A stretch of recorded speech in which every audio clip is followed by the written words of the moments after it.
দেশি কচি রাতা মোরগের পাতলা ঝোল করব আলু দিয়ে। মোরগটাকে কেটে কুটে ধুয়ে পরিষ্কার করে জল ঝরিয়ে নিয়েছি। এখন দিচ্ছি কুচানো পেঁয়াজ, ধনিয়া বাটা, জিরা বাটা, আদা বাটা, রসুন বাটা, হলুদ গুঁড়ো, গুঁড়ো মরিচ, 2টা তেজপাতা চিড়ে দিলাম, স্বাদ মতো লবণ এবং সরিষার তেল দিয়ে ভালো করে মাখিয়ে নেব। তবে এই মাখানোটা হাত দিয়েও করা যেত, আমি চামচ দিয়ে মেখে নিচ্ছি। 2টা লেগ পিস বড় করে রেখে দিয়েছি।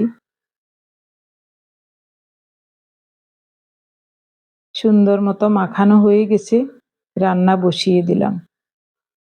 প্রথমে আলুগুলো ভেজে নেব। আলুগুলো ভাজতে বসিয়েছি, এমন সময় গ্যাস শেষ হয়ে গেল, তাই ইন্ডাকশন ওভেনে রান্না করছি। আলুগুলো প্রথমে একটু ভালো করে ভেজে নিয়েছি, ভাজা হয়ে গেলে উঠিয়ে নিচ্ছি। ওই তেলে পেঁয়াজ ফোড়নে দিলাম।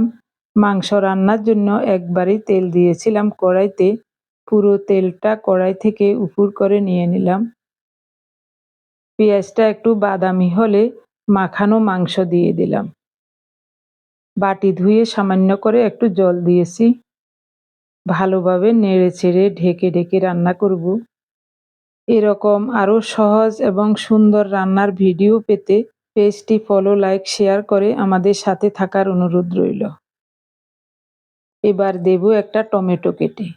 আমি টমেটোটা এরকম করে কেটেছি, যেভাবে কেটে দেওয়া হোক টমেটো গলেই যাবে। বারবার ঢাকা উঠিয়ে নেড়ে দিতে হবে, না হয় নিচ দিয়ে লেগে যেতে পারে। যারা নতুন রাঁধুনি তারা রান্না করতে ভয় পান, তবে ভয়ের কোনো কারণ নাই, আমি আছি আপনাদের সাথে। তার জন্য পেজটি ফলো করে রাখতে হবে, তাহলে সহজ সহজ রান্নার ভিডিওগুলি পেয়ে যাবেন।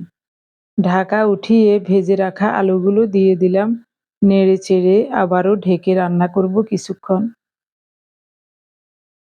এবং খুব সুন্দর মতো কষানো হয়ে গেলে ফোটানো গরম জল দিচ্ছি। আবারও ঢাকা দিয়ে 3-4 মিনিট রান্না করব। এই সুযোগে গরম মশলা বেটে নিয়ে আসব। 3টা এলাচ আর 2 পিস দারুচিনি বেটে নিয়ে আসলাম এবং দিয়ে দিলাম। নেড়ে চেড়ে ঢাকা দিয়ে চুলাটা অফ করে দেব। রান্না শেষ।